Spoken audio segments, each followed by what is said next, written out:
Hello everyone. In this lecture, we are going to study about the next component of marketing mix, that is price.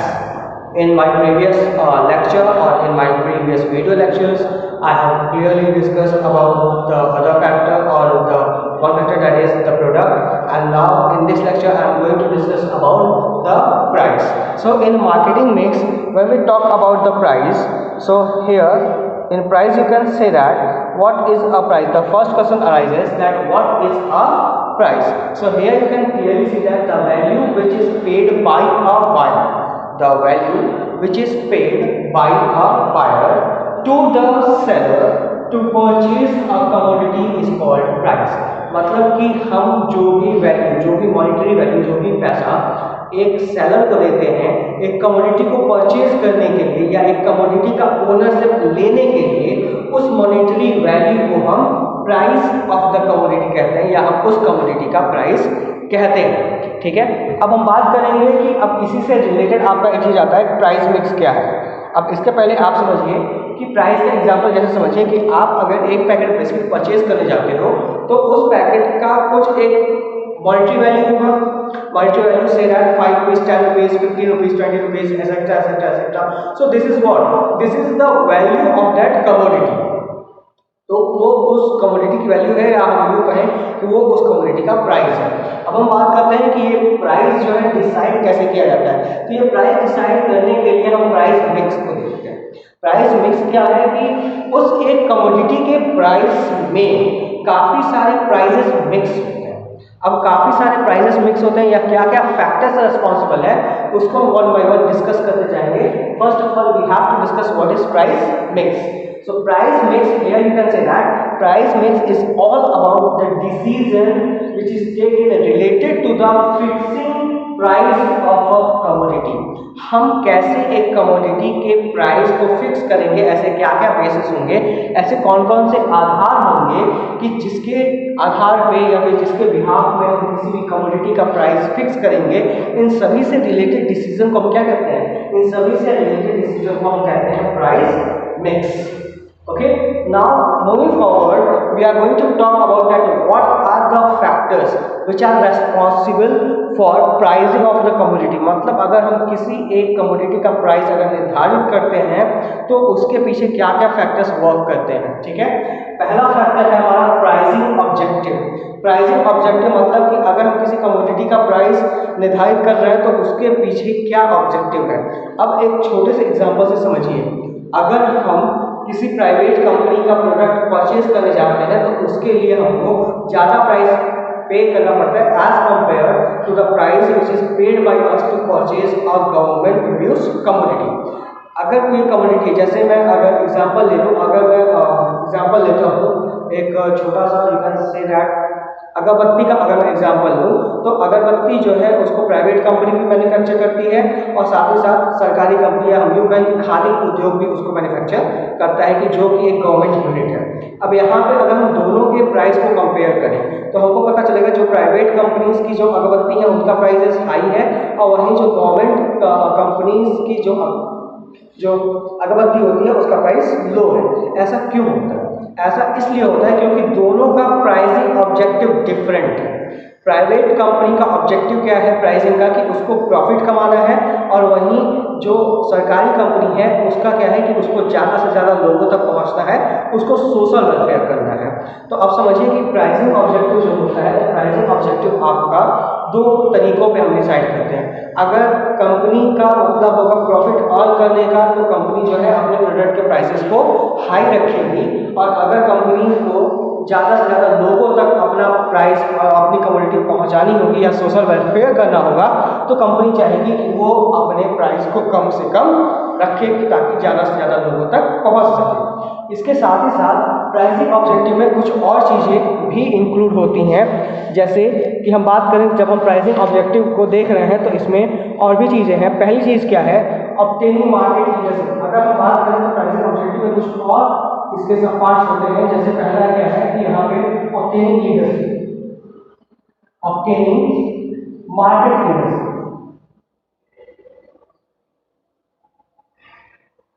In order to obtain market leadership, मतलब अगर आपको market में leadership attain करनी है या market में आपको leader बनना है तो आपको अपने प्रोडक्ट के प्राइस को और लोगों से कम रखना पड़ेगा, तभी आपका प्रोडक्ट जो है मार्केट में फेमस होगा, या हम यूँ कहें तभी आप ज़्यादा से ज़्यादा लोगों तक अपने प्रोडक्ट को पहुंचा पाओगे। और दूसरी बात जो हमारे प्राइसिंग ऑब्जेक्टिव में आती है वो है surviving in a competitive market, surviving in a competitive market.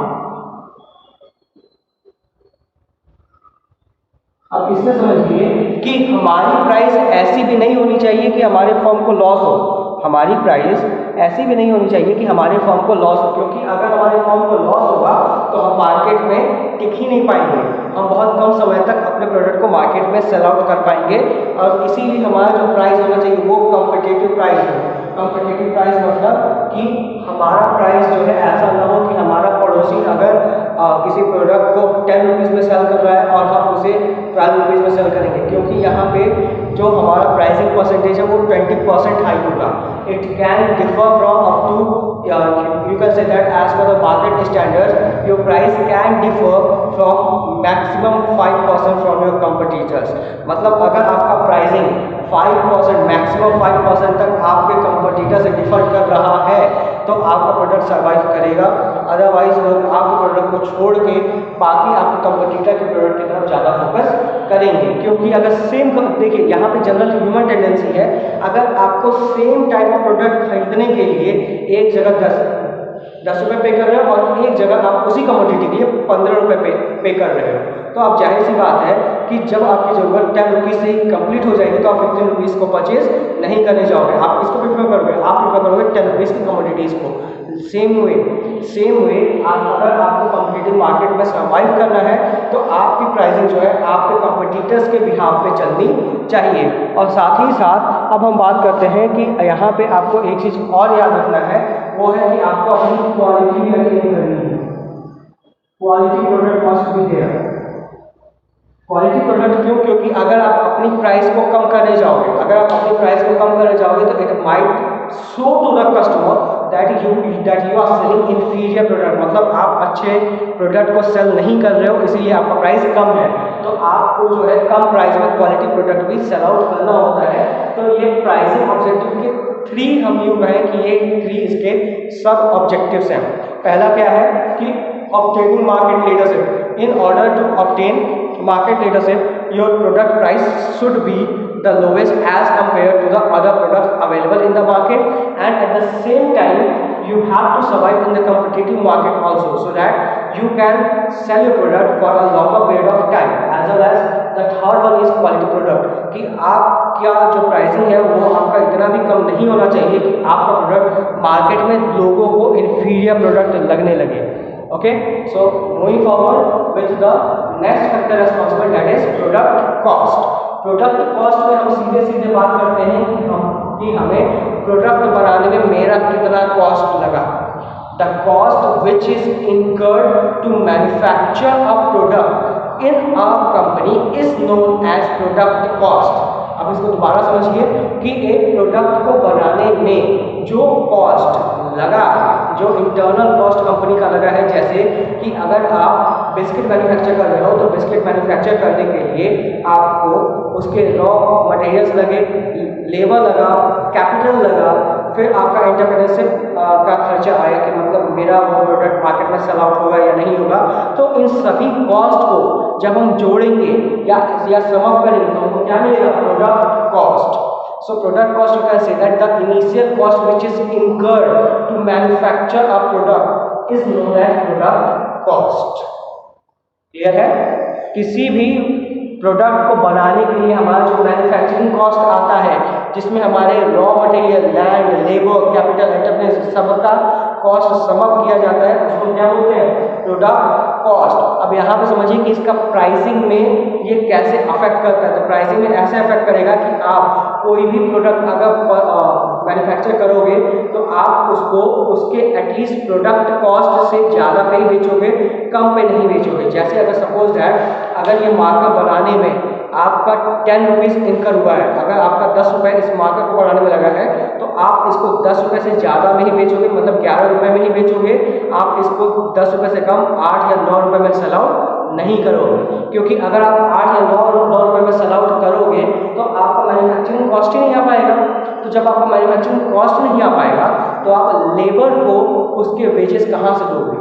आपने जो लोन लिया है आप उसका इंटरेस्ट कहाँ से पे करोगे? So that is why product cost also plays a very very important role in pricing of a product. अब हम बात करते हैं कि प्रोडक्ट कॉस्ट को कैसे कम किया जाए। सीधी सी चीज़ है कि रॉ मटेरियल आप अगर सस्ता यूज़ करते हो, चीप रॉ मटेरियल यूज़ करोगे तो आपका प्रोडक्ट कॉस्ट में क्या आएगा? चीप आएगा, कम आएगा। लेकिन जो this principle will work only in that case when you are getting good quality of raw material in cheap at a cheap rate. Okay, और दूसरी चीज़ अगर आप समझो तो आपका जो मैन्युफैक्चरिंग कॉस्ट आता है उसमें आपका लेबर कॉस्ट भी इंक्लूड होता है। तो अगर आप यहाँ पे कंपेयर करो कि आप लेबर इंटेंसिव मेथड यूज़ करोगे या कैपिटल इंटेंसिव मेथड, इसमें आपको जो कॉस्ट चीप पड़ेगा आप उसको प्रीफर करोगे, तो इससे भी आपका प्रोडक्शन कॉस्ट कम हो सकता है। तो यहाँ प्रोडक्ट कॉस्ट में आप समझिए कि आपको ये भी ध्यान देना है कि आप जो भी प्रोडक्शन कॉस्ट लगा रहे हो, मैन्युफैक्चरिंग कॉस्ट लगा रहे हो, उसको आप ज़्यादा से ज़्यादा कम से कम रख सको कि ताकि मार्केट में आपको ज़्यादा से ज़्यादा बेनिफिट या ज़्यादा से ज़्यादा प्रॉफिट कमा सको। फिर आपका जो थर्ड फैक्टर रिस्पॉन्सिबल है वो है extent of competition in the market. अब एक छोटी सी चीज़ समझिए, मैं एग्जांपल दे रहा हूँ मोनोपोली मार्केट की। Monopoly market you all very well know that monopoly market is a market in which there is only a single seller and there are number of buyers, मतलब एक सेलर है और number of buyer. तो इस case में जो single seller है वो जितनी मर्जी करे उतना प्राइस चार्ज कर ले। क्यों? क्योंकि उसका कोई कंपटीटर ही नहीं है मार्केट में। सीधी सी चीज समझिए, एक्सटेंट ऑफ कंपटीशन का मतलब यही है कि आपके कितने नंबर ऑफ कंपटीटर्स मार्केट में हैं। अगर आप एक अकेले मार्केट में हो तो आपको अपने कंपटीटर्स के बारे में सोचने की जरूरत ही नहीं है। क्यों? क्योंकि आप जो मर्जी करें वो प्राइस चार्ज करो, आपको कोई कंपटीशन देने वाला नहीं है। लेकिन अगर आपके नंबर ऑफ कंपटीटर्स बढ़ गए, नंबर ऑफ कंपटीटर्स बढ़ गए तो यहाँ पे आप क्या करोगे? यहाँ पे आपको कंपटीटिव प्राइस रखनी पड़ेगी। अब इसको एक और छोटा सा एग्जांपल दे रहा हूँ मैं, छोटे से एग्जांपल से समझिए। इंडियन रेलवे, इंडियन रेलवे में हमने देखा है स्लीपर का कुछ और चार्ज है, सेकंड टायर का कुछ और चार्ज है, थर्ड एसी का कुछ और चार्ज है। तो यहाँ पे प्राइस डिस्क्रिमिनेशन हाई होते हैं। क्यों? क्योंकि रेलवे फैसिलिटी को प्रोवाइड करने का पूरा मार्केट किसके पास है? इंडियन रेलवे के हाथ में। तो वो किसी से कोई भी प्राइस में चार्ज कर सकती है, मोनोपोली है, उसको कोई कंपटीशन देने वाला ही नहीं है। वहीं अगर मैं सोप इंडस्ट्री के बारे में बात करूँ, सोप के कंपनी के बारे में बात करूँ, साबुन के कंपनी के बारे में बात करूँ, हमें पता है कि हमारे मार्केट में तमाम तरीके के साबुन अवेलेबल है। सैवलॉन है, डेटॉल है, डव है, XYZ है। तो इन सभी प्रोडक्ट के बीच में अगर हम जाते हैं तो हम देखते हैं मार्केट में कि इन सभी के प्राइस लगभग सेम होते हैं। लगभग मतलब अगर 10 रुपये का डेटॉल है तो वहीं पे 10 रुपये का लक्स भी है। लेकिन अगर हम यहाँ पे थोड़ा सा अगर थोड़ा और माइंड लगाए तो यहाँ पे हम देखेंगे कि उनका जो वेट है, वेट में हमको डिफरेंस मिल सकता है। क्लियर है? वेट में डिफरेंस हमको कैसे मिलेगा? माइट बी पॉसिबल सेवलॉन जो अच्छा प्रोडक्ट है या जो जिसको हम मानते हैं कि वो स्टैंडर्ड प्रोडक्ट है, वो 10 रुपीज़ में आपको केवल 75 ग्राम ऑफ सोप प्रोवाइड करेगा। वहीं डेटॉल आपको बहुत ज़्यादा प्रोवाइड करेगा तो 80 ग्राम ऑफ सोप प्रोवाइड करेगा।